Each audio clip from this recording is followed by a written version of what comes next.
নমস্কার, আপনাদের স্বাগত। মধ্যমগ্রাম রোড ধরে এগিয়ে আসছে সেই বিশাল মিছিল, যে মিছিলে মহিলা পুরুষ নির্বিশেষে আর.জি. কর মেডিকেল কলেজের মহিলা চিকিৎসক, স্নাতকোত্তর দ্বিতীয় বর্ষের পড়ুয়া নৃশংসভাবে হত্যাকাণ্ডের প্রতিবাদ জানিয়ে পথে নেমেছে বাম কর্মী সমর্থকেরা। ঘটনা চক্রে সেই মহিলা চিকিৎসকের বাড়ি কিন্তু পানিহাটি পৌরসভা 34 নম্বর ওয়ার্ডের বাসিন্দা তিনি, এবং আজ পানিহাটির পথে সে প্রতিবাদ মিছিল এবং বিচার চাই দাবি করে পথে নেমেছে বাম যুব কর্মী সমর্থকেরা। যে মিছিলের পুরোভাগে উপস্থিত আছেন বাম নেত্রী দীপশিতা ধর, উপস্থিত আছেন বাম নেতা সুজন চক্রবর্তী, উপস্থিত আছেন সপ্তর্ষি দেব, উপস্থিত আছেন সায়নদীপ মিত্র সহ বহু বিশিষ্ট ব্যক্তিবর্গ, প্রচুর মহিলা কর্মীরা তো বটেই। বিশাল মিছিল করে এই প্রতিবাদ মিছিল এগিয়ে চলেছে ক্রমশ ট্রাফিক মোড়ের দিকে।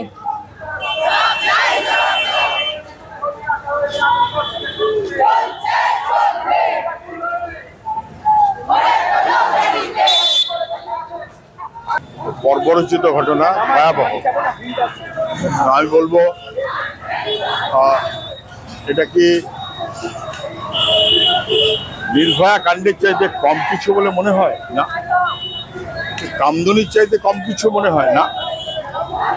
তারা যেখানে কাজ, সেই কাজের জায়গাতে খুন হতে হলো কার্যত, এবং তারপর কর্তৃপক্ষ কলেজের তারা বাড়িতে খবর দিলেন সুইসাইড, অথচ সবাই বুঝতে পারছে এটা সুইসাইড না। ছাত্রছাত্রীরা হইচই করে ঢুচর বলে পুলিশ ধামাচাপা দেওয়ার চেষ্টা করলো, পুলিশ ধামাচাপা দেওয়ার চেষ্টা করছে, কর্তৃপক্ষ ধামাচাপা দেওয়ার চেষ্টা করছে। কাকে লুকোচ্ছে? সেই পুলিশের উপরে তদন্তকে নির্ভর করা যায়?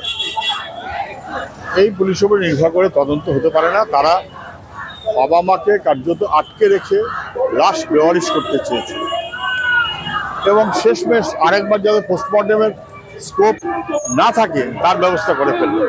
ফলে যা পোস্টমর্টম করেছে ধামাচাপা দেওয়ার এই প্রচেষ্টা কখনো মেনে নেওয়া যায় না।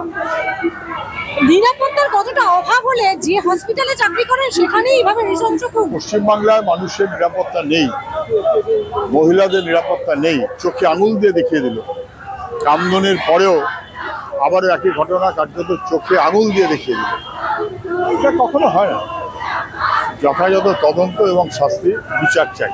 প্রত্যেকটা সরকারি এই দাবিতে গোটা রাজ্যের সর্বত্র আজকে বিক্ষোভ হচ্ছে, মেডিকেল কলেজগুলোতে বিক্ষোভ হচ্ছে, এটাই স্বাভাবিক।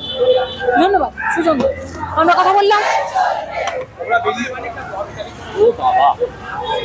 আপনারা এই একই প্রশ্ন মুখ্যমন্ত্রীকে করুন না। মুখ্যমন্ত্রী তো মহিলা, রাজ্যের প্রথম মহিলা মুখ্যমন্ত্রী। আমরা দেখলাম ওর খুনের পর কলেজ প্রশাসন বলে চালানোর চেষ্টা করলো, পরে ওদের সহপাঠীদের চাপে পড়ে যখন পোস্টমর্টেম হলো তাতে দেখা গেল যে করে খুন, এবং ধর্ষণ মানে অস্বাভাবিক নৃশংসতা। আমরা মনে করি একজনের কাজ না, ধর্ষণ করে মেয়েটিকে খুন করা হয়েছে। তারপর আমরা দেখলাম ওর বডিটাকে তাড়াতাড়ি করে ক্রিমেট করে দেওয়ার চেষ্টা হলো। কিসের জন্য? একটা সেকেন্ড টাইম পোস্টমর্টেম করা যেত না? এক্ষুনি যদি আমরা কোর্টে যাই সেকেন্ড টাইম পোস্টমর্টেমের কথা বলা হবে, সিবিআইতে গেলে সেকেন্ড টাইম পোস্টমর্টেমের কথা বলা হবে। তাহলে কি বেসিক্যালি তথ্য লোপাট করতে, এভিডেন্স লোপাট করতে ওই মেয়েটিকে জ্বালিয়ে দেওয়া হলো, বডিটাকে জ্বালিয়ে দেওয়া হলো? মা বাবার একমাত্র মেয়ে, পড়াশোনা করেছে, ডাক্তার হয়েছে কেন? মানুষকে বাঁচাবে বলে। তার জীবনের নিরাপত্তার দায়িত্ব কেউ নেবে না? সরকার নেবে না? স্বাস্থ্যমন্ত্রী নেবে না? মমতা ব্যানার্জি নেবেন না?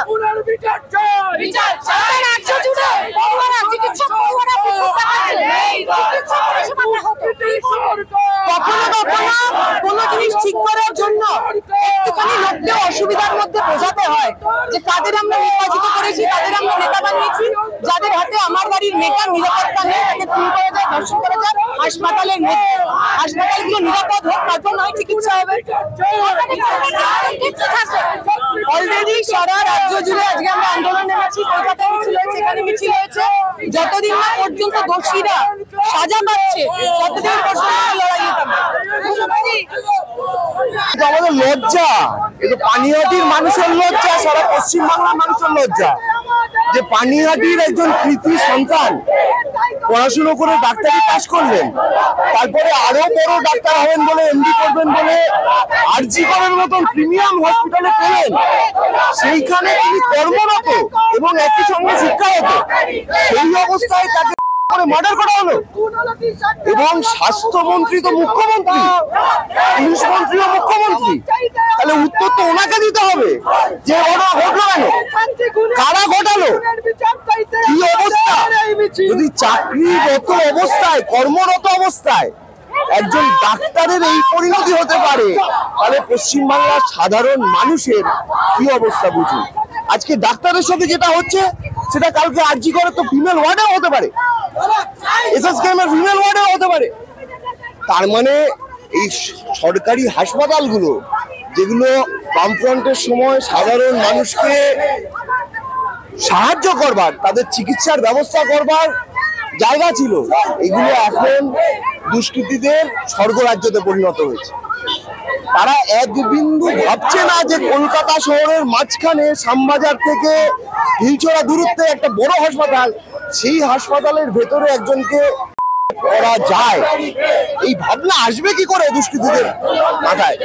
আর আজকেও পুলিশ কি করছে, কটা গ্রেপ্তার হয়েছে, কেন গ্রেপ্তার হচ্ছে না, কেন মুখ্যমন্ত্রী পদত্যাগ করবে না, কেন স্বাস্থ্যমন্ত্রী পদত্যাগ করবে না, তাদের পদত্যাগ চাইছি আমরা।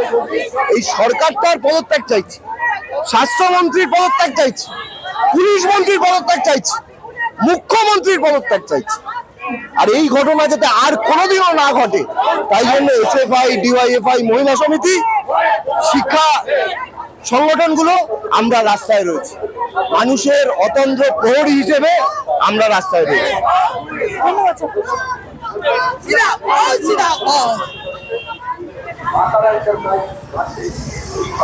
এই মুহূর্তে আপনারা দেখতে পাচ্ছেন নিখিলবঙ্গ শিক্ষক সমিতিও পথে নেমেছেন।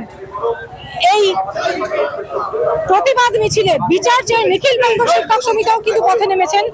মহিলা চিকিৎসক যিনি স্নাতকোত্তর দ্বিতীয় বর্ষের পড়ুয়া ছিলেন, তার নিজের কর্মক্ষেত্রেই তিনি নৃশংসভাবে খুন হলেন এবং এই খুনের প্রতিবাদে তোলপাড় গোটা রাজ্য রাজনীতি।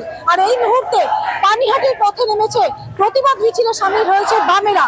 নিখিলবঙ্গ শিক্ষক সমিতিও কিন্তু তাদের সাথে পথে নেমেছেন।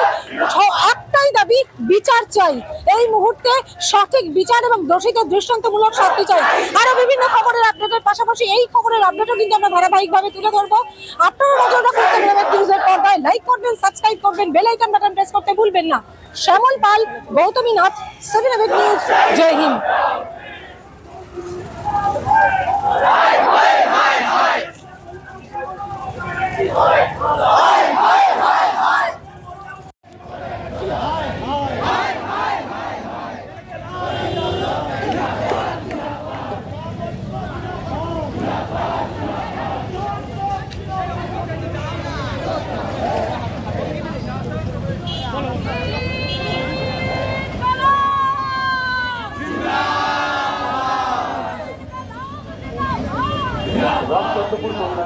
কমিটির পক্ষ থেকে